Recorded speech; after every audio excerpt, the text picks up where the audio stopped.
लेकिन शान साहब, ये टेंजिबल एसेट्स में जब किसी भी मुल्क में या दुनिया के जिन ममालिक की इकोनॉमीज में इन्वेस्ट किया जाता है, वहाँ पर इकोनॉमी की स्पीड तो फिर स्लो डाउन हो जाती है, चूँकि आपकी इक्विटी मार्केट से निकल कर बिल्कुल वो स्टक हो जाती है इन एसेट्स में। नहीं, मेरा नहीं ख्याल, क्योंकि आपका मोमेंटम तो जारी है ना, लोग इन्वेस्टमेंट तो कर रहे हैं ना।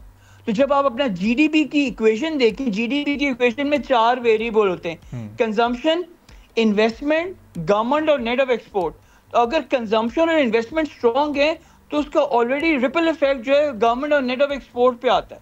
तो मेरा ख्याल है 1970s में भी यही हुआ था, इन्फ्लेशन भी आई था लेकिन ग्रोथ भी थी, लेकिन ये नहीं हुआ था कि बहुत सारी इकोनॉमीज का पट्टा बैठ गया था, इकोनॉमीज मूव कर रही थी और गल्फ इकोनॉमीज ने काफ़ी जो है वो पैसा कमाया था 1970s में। और आपको याद होगा पाकिस्तान से बहुत सारे लोग जो हैं वो गल्फ माइग्रेट कर गए थे क्योंकि उस वक्त जो है ऑयल बूम आया था।